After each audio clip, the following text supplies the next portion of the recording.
Welcome back to the CoDaKrew podcast. Today, we're covering match 26 of the Premier League, and if you don't already know how this works, our current scores and scoring system are on screen now. We have resurgent teams in Chelsea and United, we have an intensifying race for Europe and relegation, and so we're going to probably have lots of drama throughout the rest of the season. That being said, we're going to start with Rosenier's side of Chelsea as they take on Leeds. Yeah, now for a lot of this season and last season even, we've talked about this problem before. Chelsea are great without Palmer and not great without him. It wasn't to the level of like, oh, Man City with Haaland. But Palmer is also no Haaland, right? But even still, Chelsea were reliant on him. And it is fixing that reliance that I think has been Rosenier's greatest achievement so far. On the surface, this particular game might be a bad time to say that because all three Chelsea goals were from a Palmer hat trick. But as a whole, Chelsea, they dominated territory, forced errors high up the pitch. You had Enzo, Caicedo to set tempo. Obviously, Palmer returning to good rhythm is a great thing, but he's no longer the only creative option there. You have Garnacho, Esteval, Joao Pedro as well. They're all stepping up. This team, they now feel like they can hurt you in many different ways, and most importantly, that is coming from more than one player. That's the big thing. And they've also shown they can turn that pressure into goals immediately. So while I know that Leeds are good at absorbing pressure early on in games, they have to be on their A game defensively here because Chelsea can throw a lot at them for sure. Yeah, and even in this match, yes, Palmer gets the hat trick, he gets all three goals, but he is far from the only contributor on offense. Two of them are penalties, and the third one is beautifully set up for him, just put on a plate. So that's not to take away, obviously, from Palmer's finishing and his abilities.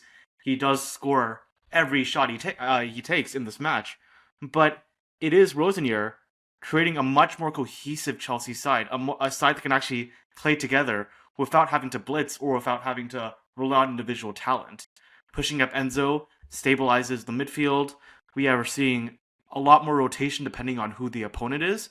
And so for a match like Leeds, who are a very eccentric opponent, they're very midfield dominant, they're very possession dominant for a newly promoted side, I do expect that Rosenier will be able to adjust. Yeah, I did want to talk about that possession thing because Leeds are definitely high possession for where they are in the table, right? But I think they wouldn't really define themselves by possession or non-possession so much as they do by intensity. And they are really getting good at being flexible so that they can keep up that intensity whether they have the ball or not. They had to keep the ball against Forest, but they did so with far more control than like against Burnley earlier in the season, for example. They were able to stretch what we know to be this very disciplined Nottingham defense. And you had like the fullbacks, for example, really stretching that defense wide, but then they also knew when to pull back when they needed to. Again, Tottenham's fullbacks could take some notes from that, right? Even Calvert-Lewin, he is obviously a great striker right now, but he's able to keep up that pressure, let the midfield runners come in late. I think Leeds just generally are really comfortable setting the tempo as they need to, right? And Chelsea's going to make that harder for them, for sure, because Chelsea can really punish the errors. But if Leeds get the opportunity, they have shown they can impose their pace. So it might be kind of up to the opponent, but if they get that chance, I think they'll do pretty well here. Oh yeah, I fully agree. And I think Dominic Calvert-Lewin in particular is the man of the hour for this match. The fact that he's able to press opponents and really force them to be reactive, that's not something that the backlines of a lot of these strong teams are prepared for. And I think this shows in how Calvert-Lewin has performed against strong teams. So far this season, he's already scored against Chelsea earlier in the season. He scored against Liverpool and Man City. And so this guy is a big game player. He's a seasoned veteran. And especially given, the lack of physicality that Chelsea's center backs have. Yes, injuries is partially a problem there. I think that even if Leeds don't get a lot of possession, even if they have to be more conservative, especially in a midweek, in order to be able to be intense, they are a team that I think can potentially capitalize on just a few moments. Yeah, but unfortunately, when it comes to moments, and I think this game will swing on one, I feel like that's going to be a moment for Chelsea.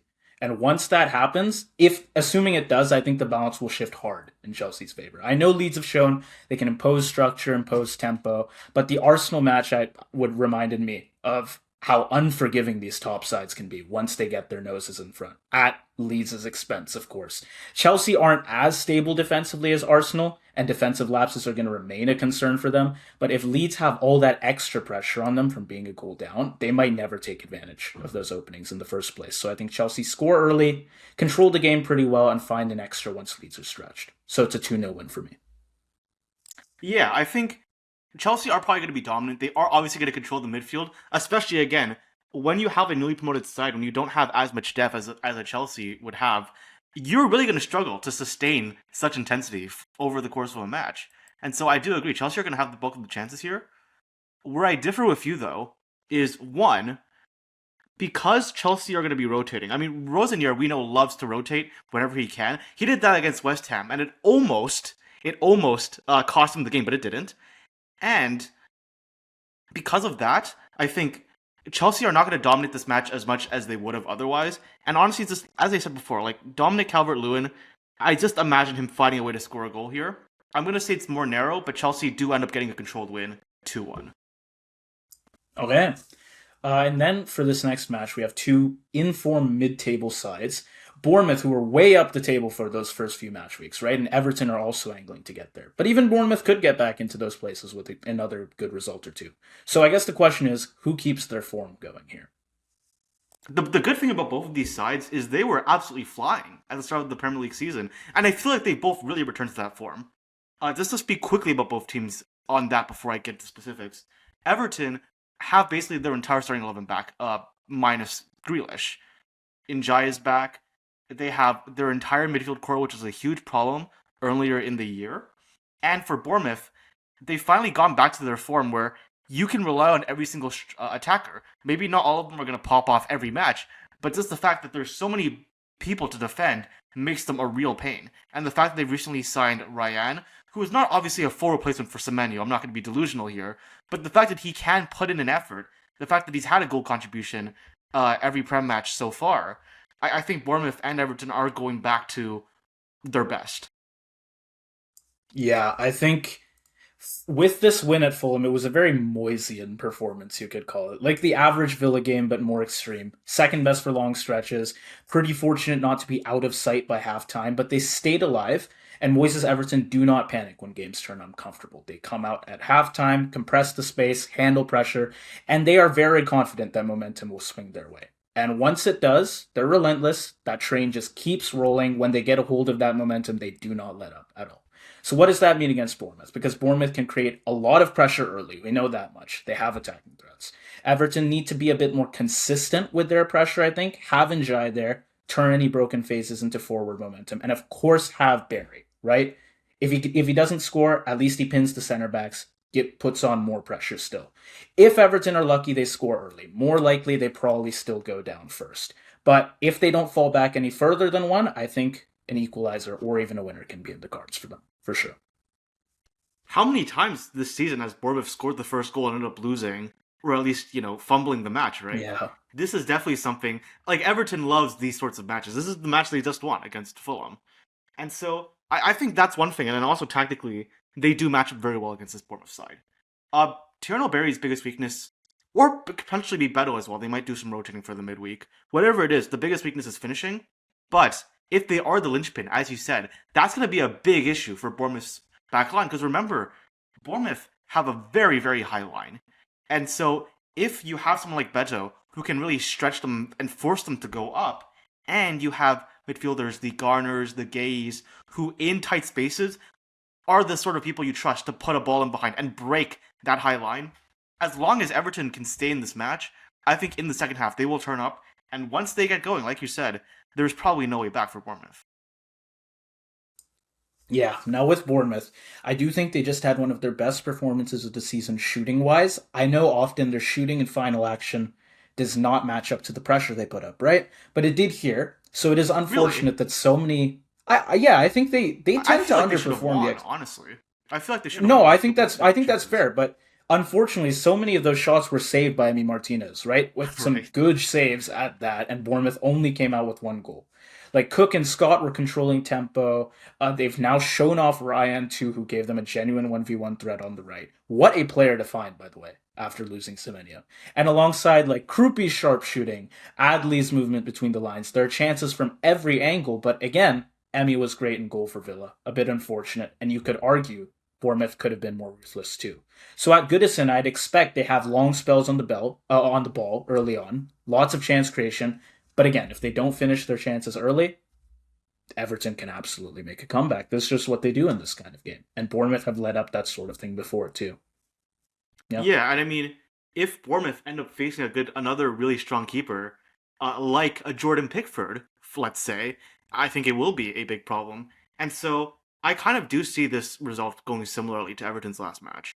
I think Bournemouth absolutely can score first, but as soon as they slip up, and I do think they will because they don't have the depth or the strength of Everton's midfield. Remember, Everton, like they have guys like Irabunum, for example, on the bench, right? Like I think Everton is going to get the majority of chances, and the longer this game goes without Bournemouth throwing it away, the more and more lethal Bournemouth is. The more and more lethal Everton is going to be, and so just based on what I've seen so far, I will say Everton win this 1-2-1.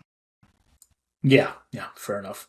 I think I'd expect Bournemouth to find a breakthrough somewhere around the halfway mark. Their tempo and ball circulation will be the most effective at that point. Much like Villa, Everton are extremely hard to finish off, though, right? And Pickford can absolutely put up an Emi Martinez type performance to keep his team alive if he needs to. At which point, Everton start up the remontada machine, set pieces get better, duels get better, momentum starts to tilt. But the thing is, while I do think Everton can find an equalizer, I'm just not certain that they force a winner. I do think the corner goal last time was a bit lucky with poor defending from Leno. And I just don't know that they get quite that lucky again. I just think they get an equalizer. After that, neither side really takes control again, so I'm going to say it's a 1-1 draw from me. But if there's going to be a winner, I think it'll be a late one from Everton. I'm just saying, if we put Petrovic into the position that Leno was in that last match, I don't think he's saving it either. That's also fair. Yeah, that's not unreasonable. Yeah. But then I guess the question is, does that even happen in the first place? Right. That being said, though, yeah, two teams that have been on great form recently. Now the exact opposite: Tottenham against Newcastle. Spurs. Okay, they've had this recurring issue, right? I think they've been a lot better at reacting to games than asserting themselves. I know they did it against City, right? They played some real good football after going down 2 goals, and I felt like for a bit I felt like they were on the way to fixing that with this game. Reasonable, encouraging opening. Then came the other issue they've had. This is a team with the most red cards and second most yellows in the league. It's discipline. Discipline is a problem. Paulinho, I know, started that team-wide fight with Villa last week, right, in the cup. And now you have this early red card. Just removing any chance they have left of winning, I feel like. I know, like, the tactics are still decent here. Frank's shape can still generate pockets. Forget that. The margin for error is so thin with the Encyclopedia Britannica length list of injuries these guys have right now. You can't have Romero gone for the last 2/3 of the game and now for the next one as well. Spurs do not need intensity in this next match. Maybe that's not what they should even be going for. They need patience and not letting more people off of the team list for the one after that. That's all I have to say. They have to fix that first, or they'll be struggling to find 1 point, let alone 3, man. Yeah. And that's a big issue for them just looking for the rest of the season, because I mean, I have one question for you. First off, I posed this to you yesterday. I don't think you responded to it. If we look at the Premier League table right now. I did see that. If Leeds is a relegation put it right there. Yeah, I'll if get Leeds standings is up. in the relegation battle, then mathematically speaking, so are Tottenham. Because they have the same amount of points. It's just goal diff, that's all it is. Yeah. Right. And I mean, statistically, it's very unlikely that the relegation battle goes to goal differential, just looking historically. It'll just be points. Yeah. Right. So I mean, first off, that's the first question. Are Tottenham in a relegation battle? Because here's the thing: they were in the same position last season, but last season the newly promoted sides were all garbage. But now Leeds looks really solid. Burnley are garbage, but Sunderland are safe. And then also, like the other teams, West Ham has had a resurgence lately. You never want to bet on Sean Dyche to get relegated, that's for sure. I don't know. I don't know. Tell me what you think. Dude. I mean, people were saying this a while ago, but Frank has lost the dressing room, right? And I don't know that it's up to him anymore as to whether these guys get scraped by or not. It is just like this team is an absolute clusterfuck, man. I can complain about Liverpool. I can complain about us. Put in what £500 million, and we're getting like Conference League next season at this rate. We still have like some team cohesion. This is not a team we're looking at with Tottenham. This is 11 individuals on this pitch, and they're just going down one by one. That's pretty much what it is. What was it? 2 red cards eventually versus Villa, right? We got another one here. I bet we'll see a lot more of that. That's not fixing up anytime soon. The yellow cards and red cards, by the way. It's hard to predict because it's like throw the tactics out the bin when it comes to that. That's not helping my prediction whatsoever. Ultimately, yeah. I don't think they get relegated. If they need to, they focus. They dump Champions I'm not League. Saying they will. I'm not saying they will, but just the fact that they're still in it, like more than 2/3 of the way, or like 2/3 of the way for the season, it is a big concern. It is bad, man. Remember when people said that after whoever won the Europa League would have like a massive positive turnaround? It has not turned out like that at all. It is bad. It is bad. So my bad. I think we angered Christian Romero and he just ruined my computer or something. But we're back, and I'm channeling the power of broadly East Asian painting to help me make my predictions here. I don't know. Maybe this is where Matoma's powers came, because he's been shit since he came back from injury. But anyhow, before we do move on to Newcastle, I have to say, losing Romero right now is terrible timing for Tottenham, because he's going to be out for 4 matches, so it's match week 29 when he comes back. And in this time, there are some very crucial matches that Tottenham are going to have to that they're going to have to play. They're playing Arsenal, Fulham, Palace, and Liverpool. And based on how West Ham has been recently, based on how Nottingham always are, I'm, again, not official CoDaKrew prediction. We need to be very, very clear. There is a world where by the time Christian Romero comes back, Tottenham are in a relegation spot. There's just a world. There's a world. Yeah, I agree. Now with Newcastle, I said in our last episode that they flip-flop every 2 to 3 games between attacking problems and defensive ones. Against Villa, then against Liverpool, very little offensive threat. And now against Brentford, we saw early control, some good attacking spells, and then a lead. Great, the offense is back, right? But then those same forwards showed a real inability to put the game away. They didn't seem to know whether they should press harder for more goals or protect space, and that hesitation invited lots of pressure onto the back line, which they can't handle well either. That's what turns these games into what I'd call defensive losses. And under pressure, the defense is slow to step, late to clear lines, and they give up chances that would never come around in the first place if the team just stayed compact and defensive. Now, away at Spurs, maybe Newcastle is actually a bit more comfortable. Less expectation, and this Spurs side that is very prone to mistakes. If you less expectation, we just hang on. We're talking about a relegation battling side here in Tottenham. I mean, I guess it depends how you approach the game. Technically, they're Big Six. Technically, until the dictionary is updated, I suppose that is still true, right? Or maybe you take this match as Newcastle finally knock off Tottenham from the Big Six and relegate them while doing it. I don't know. Right. Possible. And give the spot to Villa, because they don't deserve it either. Oh, right. Yeah, that's fair. But the question is, what do Newcastle do after they score? They have shown again and again that one goal, they do not sit well with it. And if they sit too deep, maybe Spurs grow into the game. If they push too hard, they risk leaving gaps.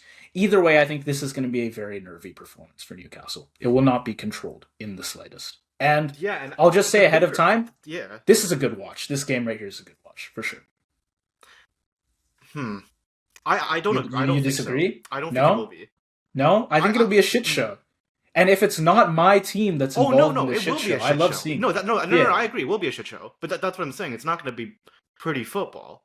Oh, I absolutely agree with that. Yeah, I don't think it's going to be high scoring. I know but here's the thing, right? In that Brentford match, I'm sorry, I don't think Newcastle has solved any of their offensive issues at all. I think what happened is Brentford likes to play a basically midfieldless direct style of football, and Newcastle fell right into their trap. They played right into Brentford's hand, right? So Newcastle's uh, offense, especially away from home, I know this was a home match, but especially away from home, continues to be very questionable. Harvey Barnes has basically come back to earth. Yohan Wissa continues to not do anything for this club. I kind of understand you have to rotate him with Voltemade to some extent when you're playing so many matches, when you have such a uh, congested fixture, but there are still so many problems here. And then also midfield-wise, you have Lewis Miley and Joelinton injured. There's basically no midfield stability. You have creatives. You have Bruno Guimaraes, Sandro Tonali who can be creative, but man, they look so vulnerable. So Brentford have no midfield by choice, and Newcastle have no midfield by force. Right. Yep. Right. Yeah, this will be a shit show. Now, okay, I know Tottenham's backline is even more stretched without Romero, right? Their defensive margin for error is basically non-existent. And on the other side, Newcastle's got like a semblance of an attacking rhythm, but their own defense is also just like you can't trust them with anything. I think both teams can score because both defenses will invite pressure in different ways. Spurs through indiscipline, Newcastle through just like poor game management. Chances at both ends, probably some nerves, and honestly, I think Spurs could very much pick up another late red just to like really lean into the theme. Get someone else Sure. suspended. Why not? 1-1 draw from me. Maybe 2-2, but I think the attack on both sides is also very questionable. So I I'll think say more 1-1. likely 0-0 than 2-2, honestly. 0-0. Okay. I'm not More saying likely I'm saying nil. more likely Okay, 0-0 more than likely 2-2. 0-0 than 2-2. Yeah, fair enough. And I also have a 1-1 draw.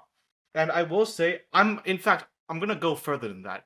Not only am I saying a 1-1 draw, I'm going to tell you exactly how this game is going to play out, alright? Battle of mid. Newcastle with their shit midfielders. The one guy they're chucking into the midfield, I can't remember his name, as a replacement for Miley and Joelinton. He's going to give away the ball, and that is going to set up the most textbook Dominic Solanke goal you have ever seen in the first half. Then, Tottenham, because they have no ability to advance the ball, especially with Romero out, and with that terrible back line, somehow, someway, if not Harvey Barnes, then Anthony Gordon is going to just whip in and go for placement, and there's nothing that Tottenham can do because they are just absolutely dog shit right now, especially defensively. So yeah, battle of mid, 1-1 draw. What else can I say? Yeah. Okay, next match. Two teams in very different races. We have one into Europe and one out of relegation, but both with some strong upward momentum. And we've got West Ham right on Forest's tail, meeting a Man U team that is right in those UCL spots. Yeah. First off, well, we were just talking about our Tottenham because this was very interesting. You said whichever team won the Europa League is going to have a massive resurgence. It's going to have a good comeback in this season. I think the opposite is happening. Yeah? The complete opposite is happening because while Tottenham flounder in a relegation battle, Manchester United are on 4 wins in a row.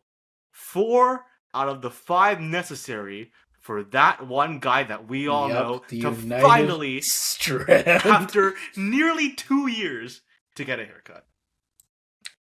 And this leads me to just ask one very simple question out there. In 2026, does Michael Carrick have the mandate of heaven? Because, and I'm not talking about the mandate of Aiden Heaven, who he has not given a single minute to, rightfully.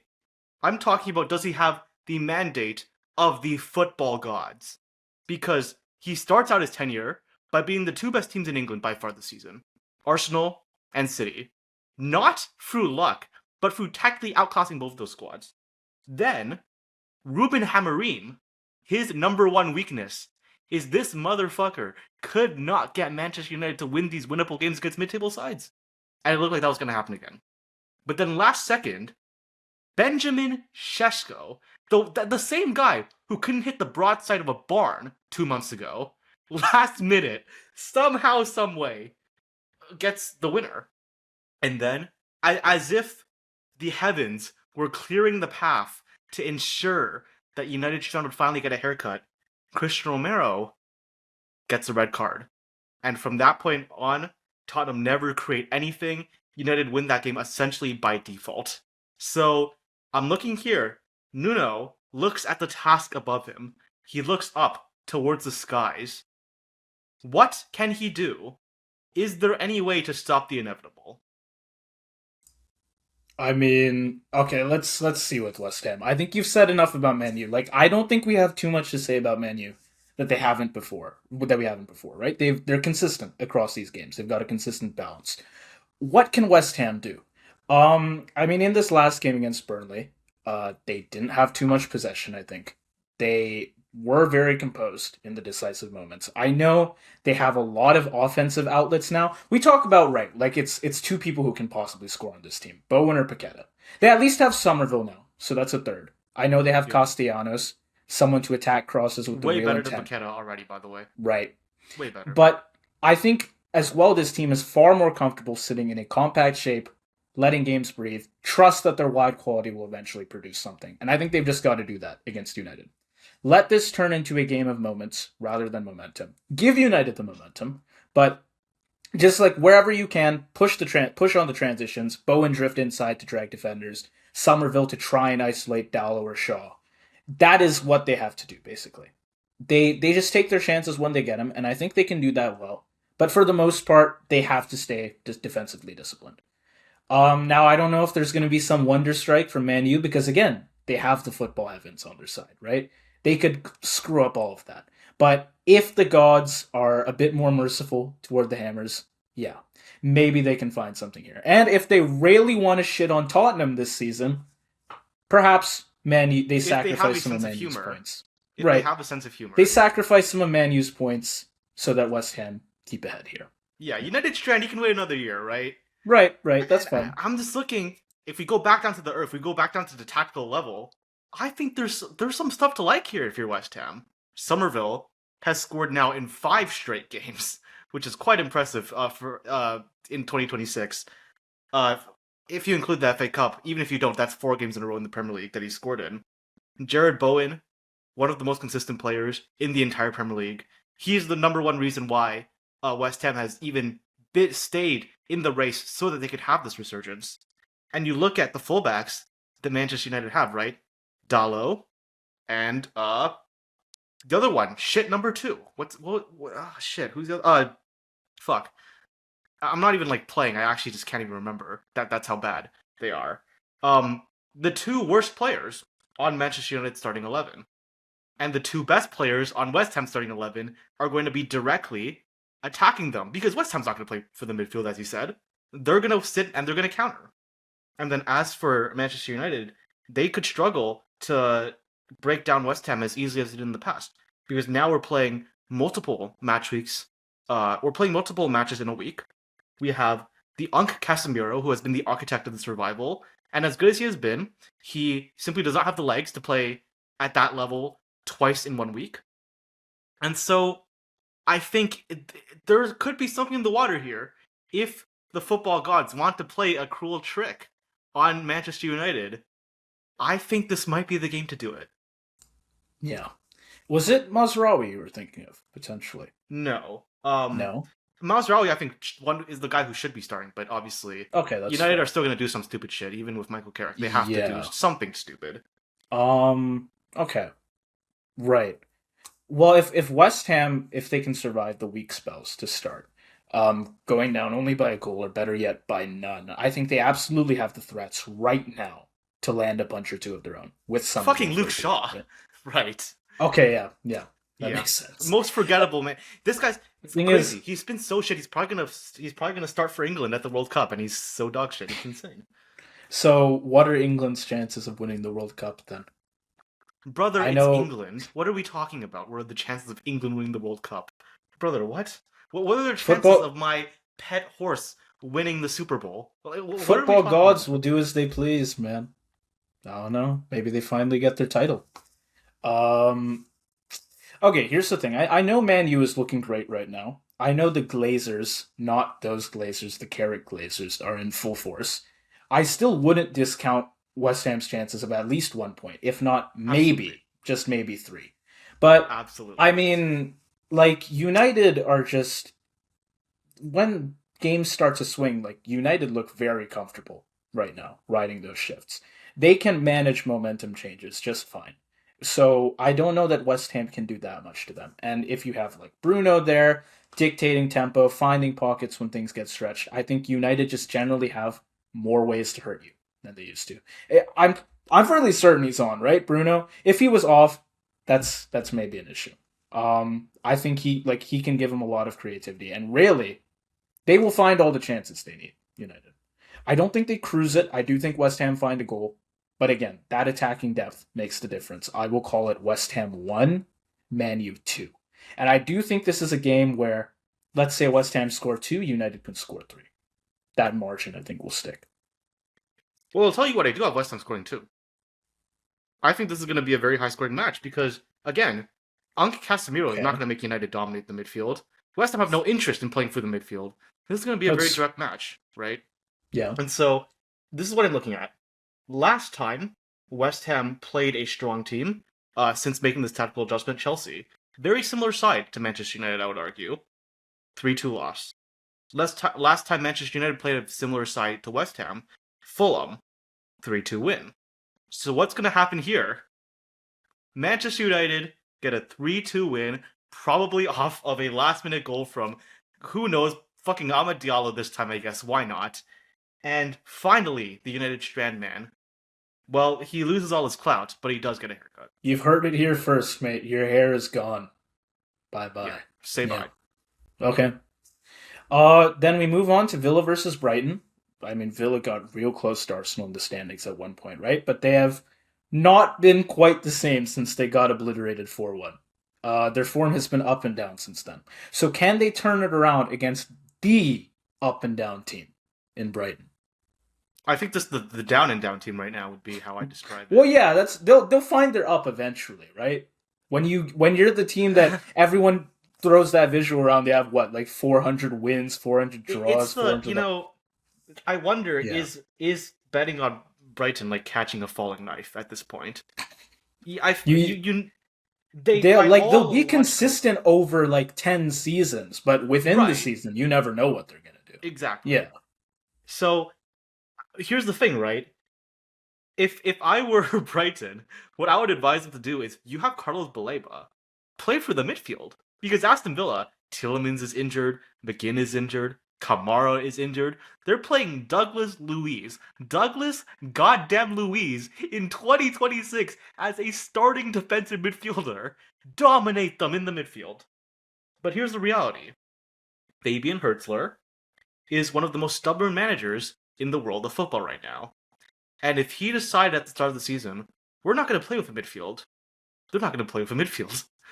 So this is the number one reason why Brighton are such an up and down team. They have no ability to switch. They have no fluidity. They're a tactically rigid side.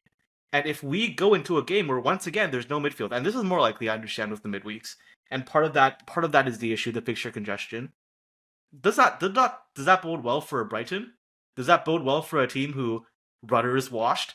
Minty hasn't been good recently. But Toma, I said earlier, 1 goal in I think the 10 games he's come back so far? Or does it favor Unai Emery, who manages to always win these sorts of matches by 1 goal? Dude, with Brighton as well, I mean, I know we talk lots about how wishy-washy they are, but this loss to Palace, I feel like, is a real low point.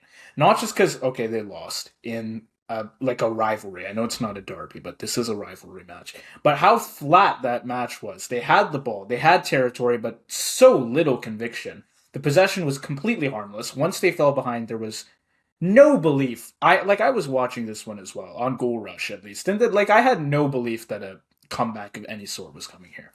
The fact that they played like this against Palace, a team that was having these same issues, but because of an injury crisis that still ongoing and is way worse than anything Brighton are facing, that is just embarrassing. It's just an embarrassment, honestly. There is talent in this team. That talent is not clicking right now, except for in the midfield, except we know Hurtzler's not going to use the midfield. So, what do I say, man? Away from home, against this Villa side that can absorb pressure, I think Brighton will once again have the ball, but have no answers for the question of what to do with it. Yeah. And honestly, I look at these two sides, right? There's a reason why I never thought Villa were going to be title contenders, and that is this midfield problem. They're going to be even more tired now. Now they're playing multiple match weeks.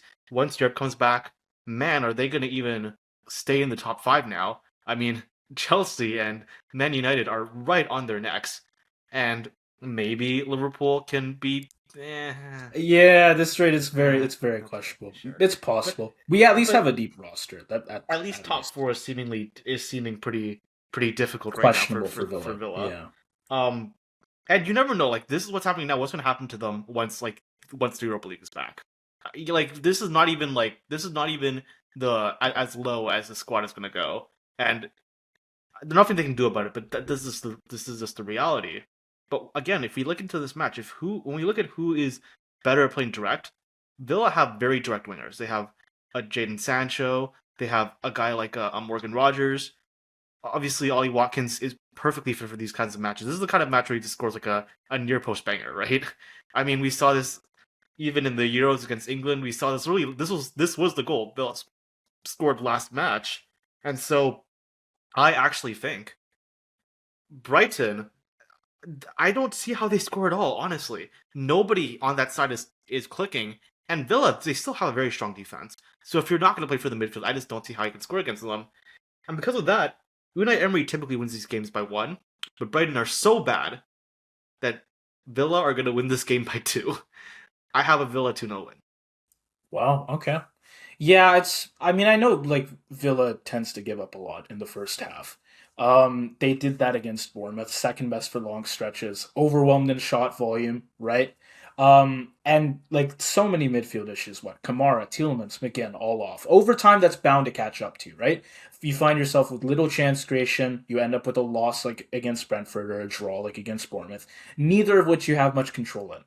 But Brighton don't seem to have much control over themselves either. Not the players, anyway.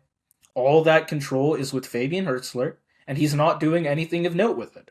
So I still think Villa are only going to score one. I don't see their chance creation being that great here.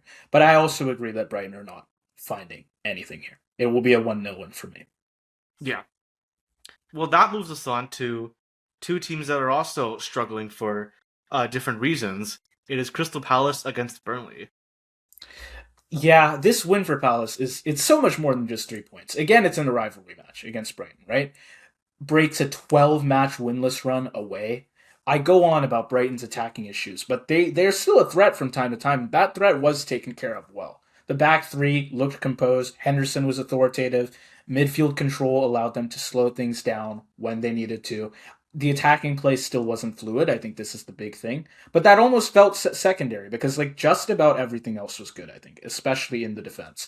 And with Burnley struggling for confidence and not even aggressive when they're doing well, Palace are not going to need to feel the need to overextend or force the issue here.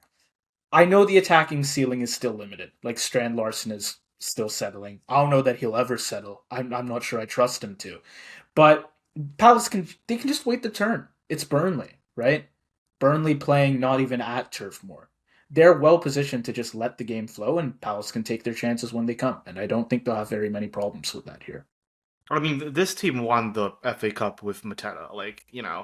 The rest of the roster is very solid. Right, they And what can I get will by say, without a striker. Yeah. what I will say about Strand Larson is I actually have some amount of faith in him. I'm not going to say that he will be a great transfer, but there's hope because last season Strand Larson was very good, right? When he was playing with Cunha. I think what he needs is a secondary attacker that he can feed off of. At Wolves, there's been nothing to feed off of, obviously. And even though Palace don't have the greatest attack of all time, I mean, Ismail Assar is decent. Yermi Pino is at least better than anyone at Wolves, offensively. Even someone like Brennan Johnson, who I did not understand why they signed him earlier, but if you do have a deep-lying striker like a Jurgen Strand Larsen, all of a sudden that transfer makes a lot more sense too, doesn't it? So, again, this is not to say that Strand Larsen is definitely going to work out, but it's symbolically the end of the Mateta era. I remember a few months ago on an episode, I posed the question, should they sell Mateta? And they have, and it's gotten them a win so far. So I'm feeling good about myself, and I'm feeling confident about this roster. Yeah, I don't feel very confident about Burnley in like any sense of the game. I know I think it's ironic because after the game, Scott Parker was like lamenting this toxic home atmosphere in a game against West Ham, a team that has been dealing with the same issue for like years and years, ever since they built that new stadium. But as with the Hammer supporters, I think Burnley's fans are fully justified right now. 16 league games without a win. Like, I don't have any belief in these guys escaping relegation at this point. Like, very little. Okay, they can turn around. They are at the points difference where maybe they can. They can make a great escape. Are they? But, like... Actually, no, great escape. I think it's not unreasonable. If it's a great escape, then yes. Like, Wolves fans resigned themselves to relegation so long ago, and they're at least having fun in some games. Meanwhile, Burnley occasionally show fight, but like they lack the quality to turn territory or possession into goals, and then it's like one sloppy turnover, and now they're chasing the game. Ultimately, this team has so little ambition, so little attacking ambition, because they're in that 5-3-2, keeps the games close, but if they fall behind by a goal, don't expect a comeback from these guys. Against this Palace side that like they're happy right now with their current lineup to just sit in and protect the lead, Burnley's just going to be running into a wall. They are shooting at like a thick brick wall. They're like nothing is getting through whatsoever. Yeah. I don't see any goals from. Yeah. And I mean, you look at the teams that Burnley has beaten. There's only two types of teams that Burnley has beaten this entire season. One are the newly promoted sides, and the other is Wolves. So it's just a talent issue. It's a skill issue. I'm sorry, Burnley do not have the talent to compete in the Premier League. They can make some tactical adjustments game by game, but they're just the ceiling for this team is just not very high, to be quite honest. And as soon as you face a strong defensive setup, especially Selhurst Park, we know how much of a fortress it can be, especially at Crystal Palace's best. Yeah, I mean, Burnley's not going to score in this match. I think it's pretty clear. Yeah, I'm just going to give my final score here. I think Palace will be happy to split the possession down evenly, knowing that Burnley can do very little with their half of the ball. And if Palace score first, I think the game just tilts very firmly into their control after that. It'll be... I mean, score first and they get control. Let's say they even score twice. Nothing else is needed at that point whatsoever. I think they do just that. Maybe Strand Larson even finds his first goal for the team. And Burnley will have no answer. I'm going to say Palace win it 2-0. I think they're not like quite like Villa or Arsenal. They're willing to go for that extra goal.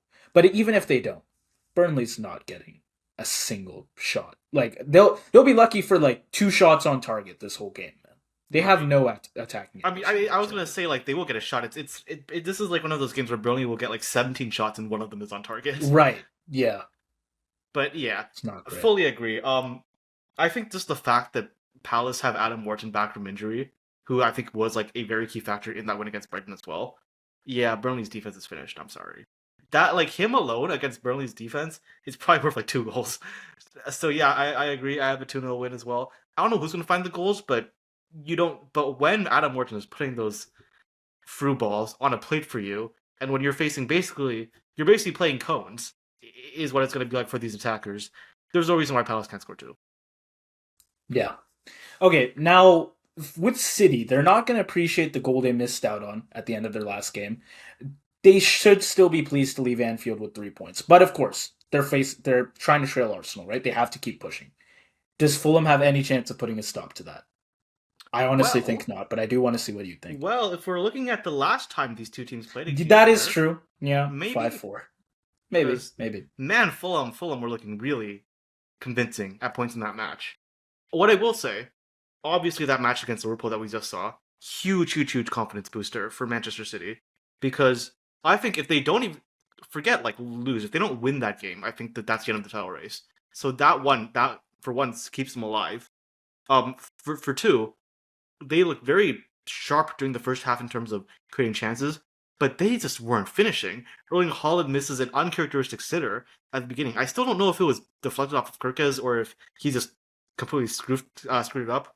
Very hard to tell. And then after that, nobody else was able to convert on their half chances either. But the fact that they were able to stay in the game as Liverpool really adjusted in the second half, they should be feeling really good about themselves coming into this match. Yeah, I do think it's hard to make many takeaways. It was such a chaotic, emotional game even. Not what you expect of City, right? And not what you expect of Pep. But I do think generally they were able to impose the rhythm well, even when we were doing well in the second half. I think they were still there, whereas in the first half we really were not at all. They controlled most of that first half, right? And then when we arguably let up a bit after our first goal, they basically had control from the 80th onward. And even in these recent games, the attacking output hasn't quite matched expectations. The defense is always there, I think, throughout the whole game, which meant again, even when we were like doing well, they were still stopping us from getting too far ahead. It's hard again to make any specific takeaways. City Liverpool is always such a weird matchup, right?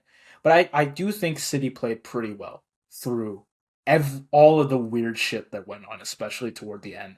Some wayward shots, sure, but some clean, well taken chances too. And if they find the opener here, even, I think they can see this next game out pretty easily because they can stick through a lot of shit. Yeah. I'm inclined to agree, and I think these midweek matches bode very well for Manchester City, right? Because they have so much depth, and nobody else really, besides like Arsenal in the Premier League, does to match that. Fulham already have Sasha Lukic out to injury. They're already playing Alex Iwobi as a defensive midfielder, which is obviously not a good sign for them. And so in this midweek, I think they're really going to struggle in the midfield, and that is basically how Manchester City dominates this match. They have so many different players who can rotate offensively, and honestly, my prediction is one of their struggling offensive players recently is probably going to get a resurgence and get their form back in this match. I don't know who. My gut says Ryan Cherky, but it could absolutely just be pretty much anyone. But yeah, I think it's going to be a huge struggle for Fulham here. Yeah, and I mean, you talked about like City in the first half were not ruthless enough. Fulham, I think, generally have not been as of late. Like it's certainly in their first half against Everton, excellent chance after chance created, but absolutely nothing to show for it beyond a fortunate first own goal to open up the match. Right, second half drop offs too, becoming a pattern for them. Like naturally, when they try so much and come out with so little, I think naturally they lose the positivity. So what happens against City? You're not getting 5 or 6 clear looks. You might get one or two. And if those aren't taken, the game slips away even faster than it would against Everton, I think. Silva, I know he wants bravery, but brave shot taking with like no efficiency at all is only going to leave the forwards dejected later in the game. Like Fulham would be hard pressed to score here, even if they were doing it well against teams at their level. But if they're having trouble even doing that, I don't have much faith in them to find a goal here. Not away against a Man City team that is like trying so hard to push for the title. It's not going to happen, man. Yeah, fully agree. The one good thing for Fulham is I do think they have a little bit more bite, especially wingers wise, in these big matches. Harry Wilson has faltered recently, but we know how good he can be against good teams. Samuel Chukwueze as well absolutely cooked City the last time they played, and as well Alex Iwobi. You can never forget about him offensively, even if he is playing in a very odd role, defensively speaking. What I will say is, I think I agree that Fulham are not going to be as strong as they were in the past. I don't think it's going to be like they're not going to score 4 goals against City. That's not what I'm saying. However, I do think that City, I mean, they have a fullback weakness, and this is a weakness they're willing to tank. This is not like a critique of Pep, but this is just a fact. And so I think based off of that, I do still have Fulham scoring. My prediction is somebody is going to have a field day for Manchester City. Again, I'm not saying who. And through that, they get a 3-1 win. Okay, yeah. I have the same margin as you. I know it's like a big flip from 5-4 to Fulham not scoring anything. But yeah, I just find them hard pressed to like take those one or two openings they're gonna get now and convert when they could hardly do that with so many more in the last game. Maybe someone does step up. It's possible. Either way, City will score everything that they need to, and I do agree with at least the 2 goal margin. So I'm gonna say it's 2-0 to City. All right, fair enough. Well, then that brings us to, I think, another probably low scoring game, at least based on the offensive outputs of these squads. We have Nottingham at home against Wolves. I mean, I think these teams are second least and least scoring in the league, if I'm not mistaken. I know Forest Yeah, that's right. gave up.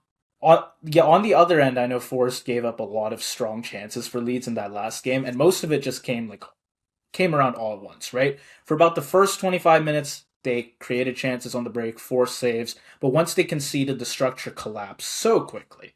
Their margin for error defensively just seems really thin right now. Unlike their opposition in that game, and some might say their relegation rivals in Leeds, who can go a goal or two down and find a comeback. Forest survive when they're level, but they cannot stand a single goal lead against them.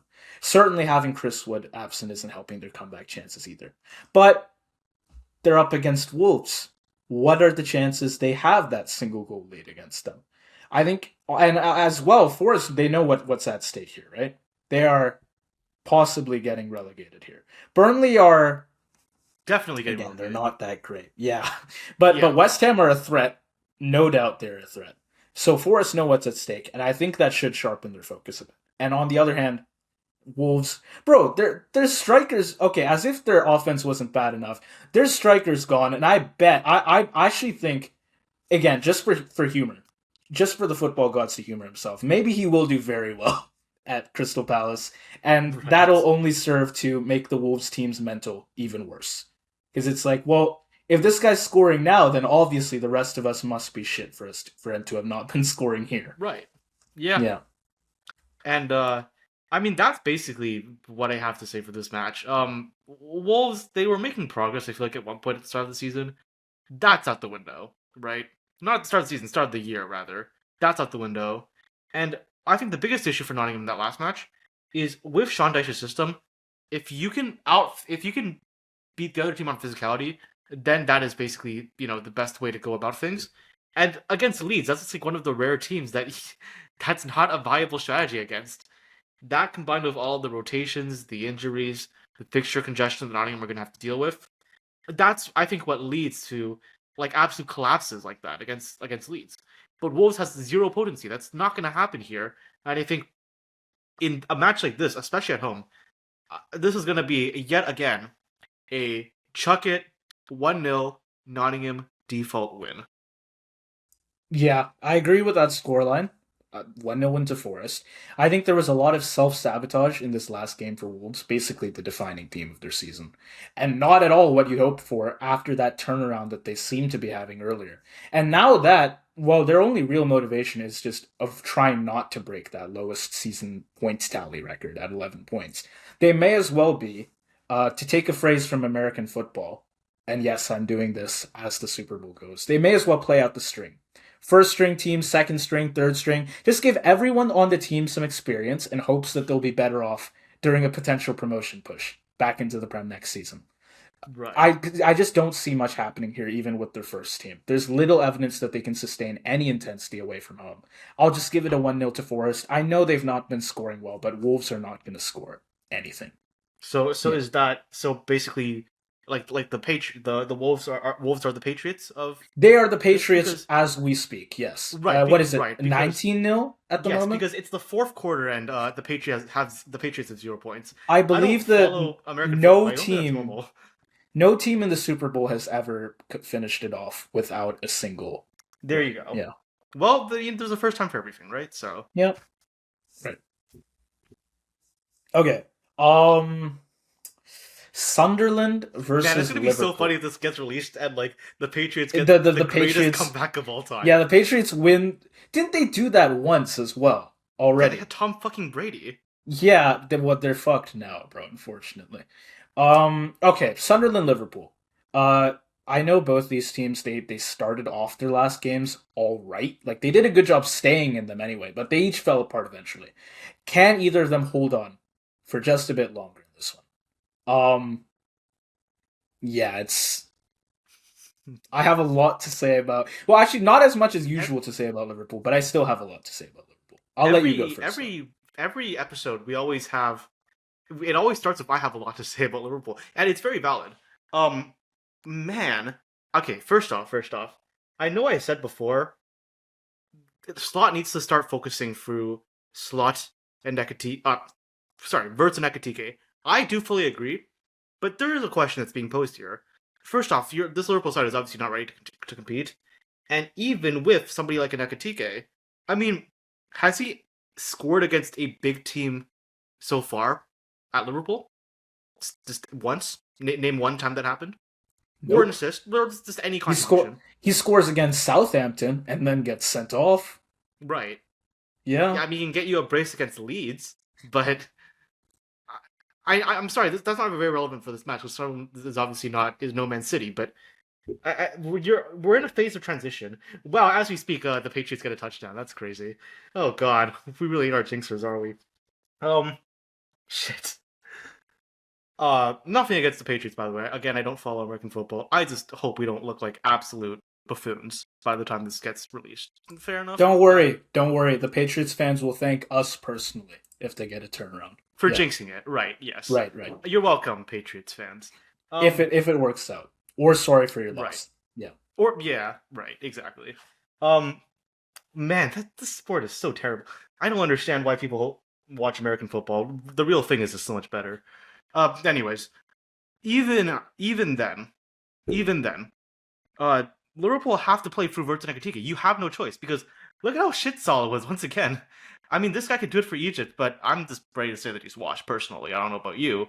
And then Virgil van Dijk, again, doing absolutely nothing. Soboslai playing out of position. He scores the wonder strike to get Liverpool the first goal, but his lack of ability to play up, basically playing the entire City offense on side for the first goal, and then arguably some shenanigans being involved for what could have been a third. There's just so many problems to the side. Like, you're in a state of transition. This is not your season. Yeah. Okay. Like I'll be honest, this game was actually one that I missed a lot of. I did see most of the first half in which nothing much really happened. The City was definitely in control. Then I came on after Bernardo Silva equalized, at which point I got to watch one of the most whack finishes to a game I've ever seen. But I'll ignore that because as I said when I was talking about City, I don't think there's too much you can take away from that ending. What I will say though, well for us I think we can take away more because in so many games, we're just so shit in the end game. It doesn't matter if we're coming into it up a goal, down a goal. We have poor defensive positioning, poor emotional control. Players just switch off at the worst possible times. Like Van Dijk and Konate, I know they're capable of good games, but not consistently enough. And there's always a few players to cost us at the very end. In this case, I'd argue those two, and definitely Sobo as well. The guys drop off one by one, and things unravel so quickly. Now, I think this game will suit us more than City did. Like Sunderland aren't going to control possession this quite the same way. The McAgrath pairing can have a bit more control. Gakpo Salah can try and pull defenders wide to help Verts find pockets as well. Like I think that offense can be productive. But again, the question is focus. It's not about tactics, it's about focus. Can we stay sharp? Can we avoid gifting momentum through like rushed clearances, sloppy fouls? On paper, obviously we have more quality, we have more depth. But this is just another test of like whether we can manage a game instead of just surviving it.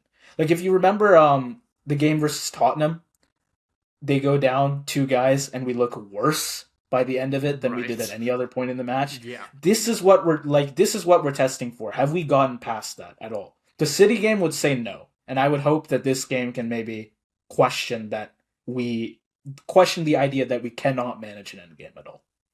Yeah. The biggest issue I would say for Liverpool is you guys have no physicality, and Sunderland absolutely do. As long as they have Habib Diarra, Brian Brobby, I think that listen, like I would not trust Virgil van Dijk to defend Brian Brobby if there's like a corner, let's say. But forget Van Dijk. I am so glad that Frimpong is already injured because it might be lifetime if he was playing this match, man. Oh my! It would be bad. Yeah. Yeah. At least, but I mean, all our right backs are injured, so like, fuck it. I guess plop Sobo back down in there. I don't know. We're fucked for defense. Yeah. I said this last video, but we're absolutely fucked with the back line. No transfers generally in this window. It's just like, what to do, man. The first half of the season will be the same as the second. Yeah. I mean, there's not much else for me to add here for Liverpool. I think this the number one question for Sunderland is can they stay into the game, because they will have moments. At the Stadium of Light, they have not lost at the stadium yet. This season. There will be points where if Liverpool slip up, they can take advantage. There will be those set pieces where Liverpool has been weak and Sunderland has been strong. There will be counterattacks. The question is, again, can Sunderland stay in this game long enough, and will they not panic? And they have never panicked, even against Arsenal in that 3-0 loss. I mean, it's not like they parked the bus and then the floodgates opened after the Zulmani screamer. They were playing aggressive. They were playing like themselves the entire time. This team is afraid of nobody. Meanwhile, you guys are afraid of everybody. So I would be worried if I were you. No, absolutely. I mean, this game for Sunderland was actually another one that I couldn't watch all of, but I did see the full first half, in which besides the one goal at the end, right? They seemed pretty strong. I was honestly surprised that I checked back in toward the end, 3-0 down, but like from looking at the highlights, this did seem like a pretty encouraging outing for Sunderland. Looking at the stats, for an hour or so, they were compact, disciplined, difficult to break down, forced Arsenal into, from what I could tell, were some very low quality chances. Long spells of probing without too much penetration into the box. The tactics worked. Unfortunately, I think just some of the moments didn't fall Sunderland's way. Arsenal can find some free kick magic, that sort of stuff, right? They have that power. The football gods are kind of on their side this season as well, or have been Yeah. in a lot of matches, anyways. But like I think now with Sunderland at home, they can make Liverpool work for any kind of goal, just like they did for Arsenal, while they can also do more offensively themselves, which is the one thing I would say they could have done quite a bit more of that first half. Um, the other thing I'll say though, once they fall behind, and again, I don't know that they will here. Their attacking range narrows pretty quickly. Robbie might And keep I pushing. don't know that I agree with that because No? I no, because I think, well, first off, we're gonna talk about Arsenal more later. The reason I think they get those other two goals is because in the second half they realize that the only way to beat Sunderland is for physicality. I mean that or a Okay. wonder strike, Yeah. of course, but that's you Right. don't tactically plan for that. Um, and then they brought on Gyökeres, and once it's very rare to see an attacker that the Sunderland players just can't even touch because of the physicality. Gyökeres is like the one guy, and it's no surprise that he scores both of the second half goals. And I mean, again, like who is that for Liverpool, right?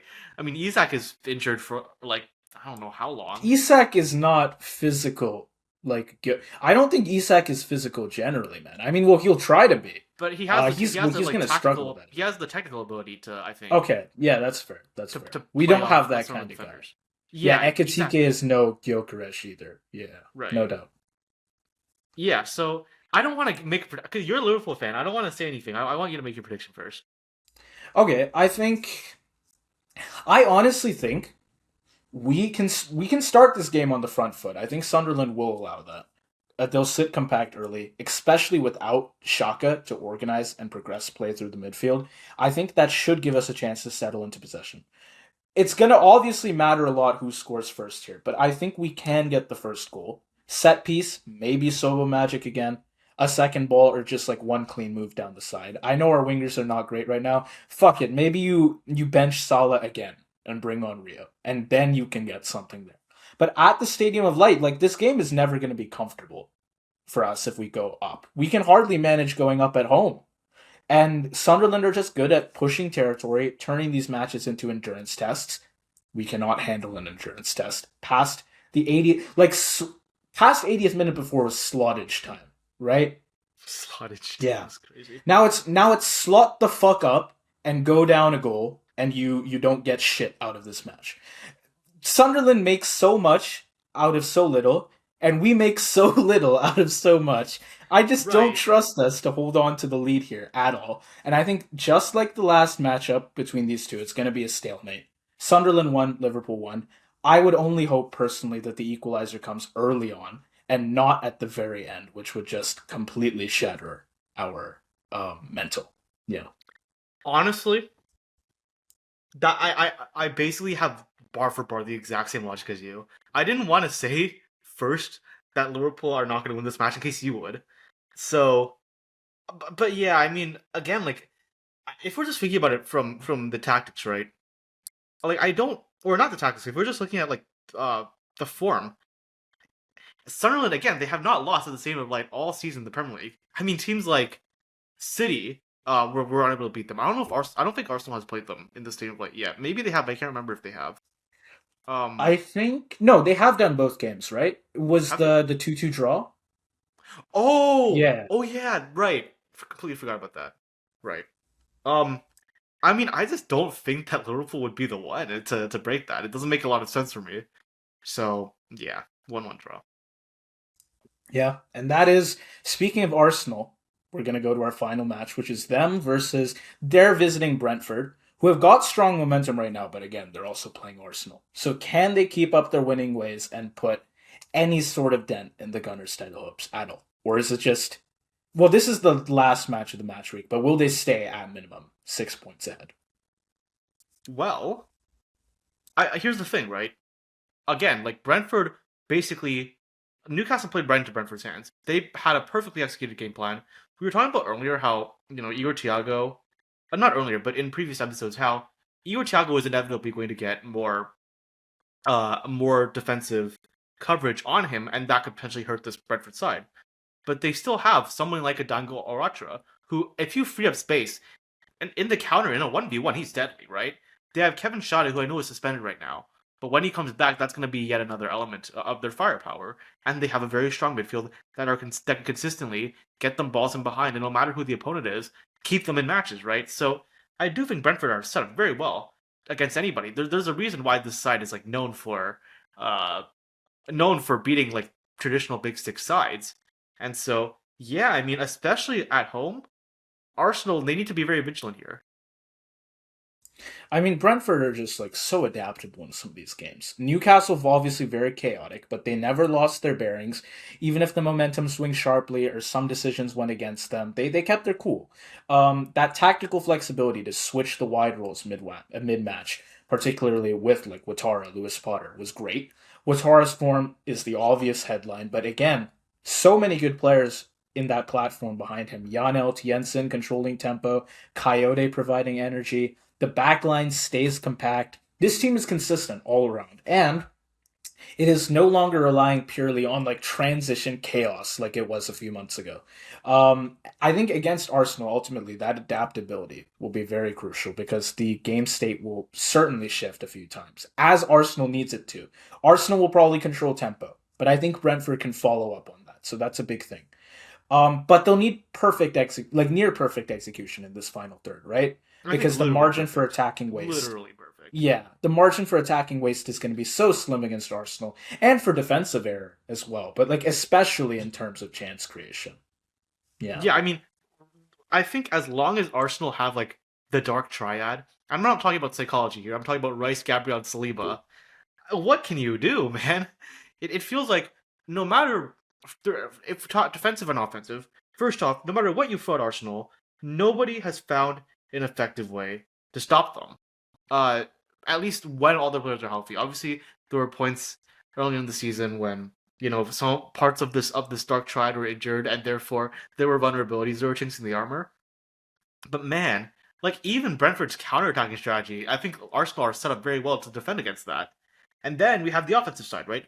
We just talked about the fact that they have such depth in every position, they can basically adjust, even at halftime, to play anybody. You can put on a Gyökeres, you can have a Kai Havertz to deal with a physically strong team. You have guys like Martinelli, like Trossard, who are just, um, they can just be speedsters, right? And then you have even somebody like Eze, who can break down a defensively compact team. Like, there just doesn't. This is the one team right now where if you're a mid-table side, I just don't know if there's anything you can do. Yeah, I have so little to say about Arsenal. It's just like what I've been saying. They're consistent. They play consistently, whether the chances are coming freely or not. You have this like Rice Subamendi pairing continuing to give Arteta so much control over the central areas. So what is Brentford going to do with the midfield? Ball security is good, defensive coverage is good. As for offensive threats, you have Zubamendi who can step forward, contribute goals from distance. What are you going to do about that exactly? Up front, Gyökeres is doing his job. He's scoring pretty consistently against like these mid to lower table opponents. Anyways, maybe not so much against stronger teams, but like once opponents tire, especially, he is there to take advantage, and Arsenal can absolutely keep up that consistent pressure so that he finds his openings. So my question then is just about tempo. Can Arsenal impose it early and avoid letting Brentford feed off of the home crowd at all? Because if they score first, they can absolutely suffocate this game, get almost any result they want. If they don't, maybe they need that same composure and bench impact that really saw them through last weekend. But even still, like I think they can absolutely find a goal later on if needed, and they'll still just see the game through to the end. I think Brentford even drawing is very unlikely here, regardless of their form, regardless of the fact that they're at home, and absolutely forget a win. Yeah. Yeah. It would be miraculous if Brentford managed a win here and we can see like City or Villa making up for their sins previously. But I don't think it's happening, man. Man, if Brentford, dude, if Brentford win here, they're finishing top 5, man. Like this side. Yeah. I think they have a decent chance of beating us as it is, as we're doing right now. If Brentford can beat Arsenal, then yes, give I our mean, hypothetical UCL spot to them. It's not, we'll right. take Conference League at that point. Oh yeah, I wasn't Yeah. even thinking about you. I was thinking about Villa, by the way. Like you guys are. I don't know. Right. You Yeah, no, top we're 5. out of We it. We're top kind of 5. out of it as it is. We're kind of Yeah. out of it as it is. Give them Europa at least. I don't know. Sure. Brentford were decent last season, even, and they were like in contention for Europe. But They can you know what the absolutely thing be is, now. because there are so many people, including myself, I think, had Brentford potentially as a relegation team, coming to the season. This one, yeah, Yeah, yeah, because losing obviously losing Thomas Frank, Keith Andrews didn't have. I don't think was a. I don't. Maybe he was never a head coach before. Obviously, he had coaching experience, but not right. as like the main guy.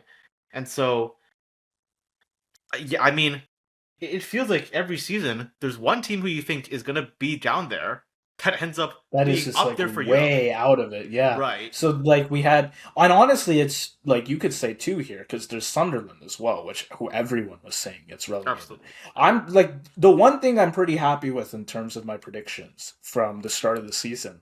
I had Wolves going down, not last, of course, not like oh at this point in the season they might still be the worst team on points ever if shit just does not go well for them. But I did have them getting relegated, so I'm pretty happy with that.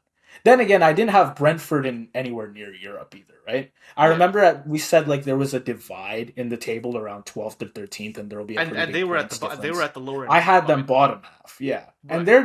they're doing well right now. All props to them. Yeah. I mean, what the real thing is, this doesn't bode well for them next season if it Right. keeps up. But Yeah. that's an issue for the future, of course. We'll see if the Brentford owners happen to randomly get mad at Keith Andrews for no reason. Then that's how you know that this is just the CoDaKrew curse. But until then, Brentford are not going to win this match. I do have an Arsenal 2-0 win, but a lot of positives for both of these sides. Honestly, I mean, I think a match like this is why Arsenal are basically destined to win the Premier League, at least in my opinion.